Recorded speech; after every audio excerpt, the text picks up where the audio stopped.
Hey, thanks for joining me for another boring dad lecture. I had a deep concept in my mind these last couple days I want to share with you.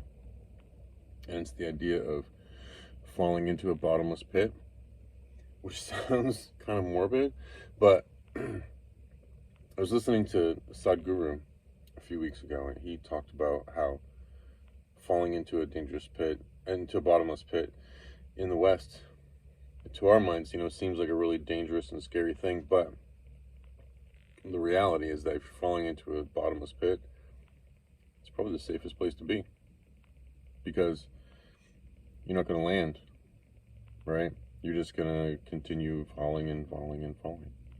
And in a way, I think the point that he was trying to make, and my takeaway from that, is that life is kind of like that, like falling into a bottomless pit. And I started to get lessons about that concept when I first walked away from Christianity, walked away from organized religion. Because in organized religion, you have, Jesus and the devil, or God and the devil, or, some sort of deity that's either guiding you or tempting you into, whatever decisions you make in life. And so, in a way, there really isn't any ultimate accountability for yourself. And one of the most frightening things that I found in walking away from faith was suddenly having to just be fully accountable for every decision that I made, good or bad.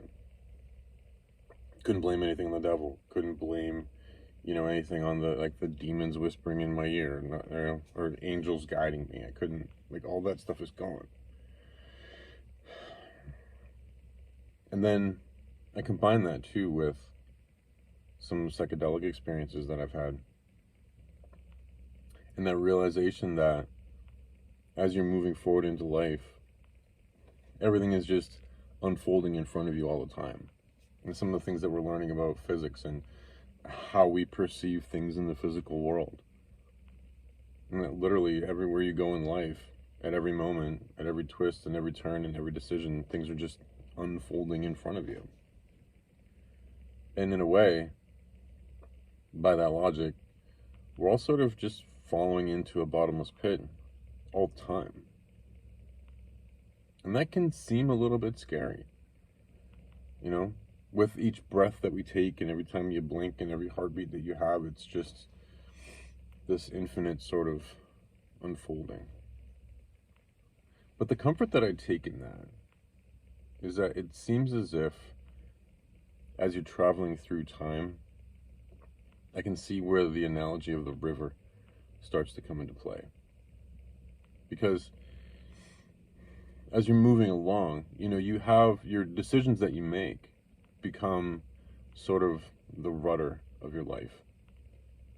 And even if you don't know exactly what's going to come around the next bend or what's going to unfold in the next heartbeat or the next breath, you do know what decision you are making in any given moment. And you have a fairly good idea of why you're making that decision. And in that sense, even if you are falling into a bottomless pit in some way, you can still steer the direction that you're going. You can still move back and forth.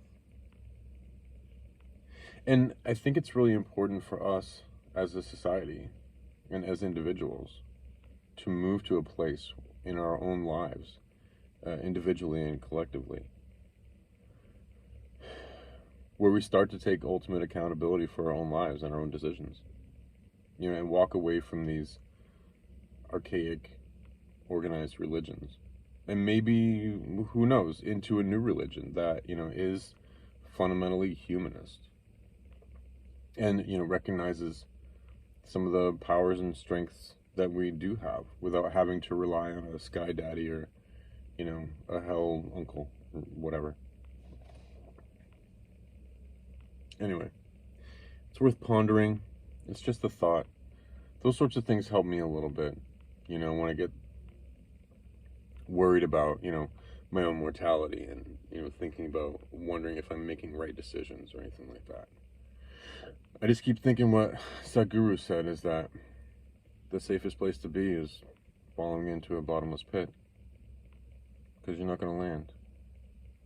And then that reminds me of something that Abraham Hicks always says, that you'll never get it all done and you can't get it wrong. So just make all your decisions through love and with the best information that you have available,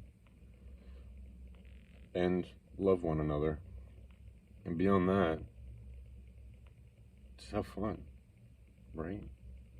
Anyway, it's my perspective. Hope you're doing well. Love you much. Talk to you soon.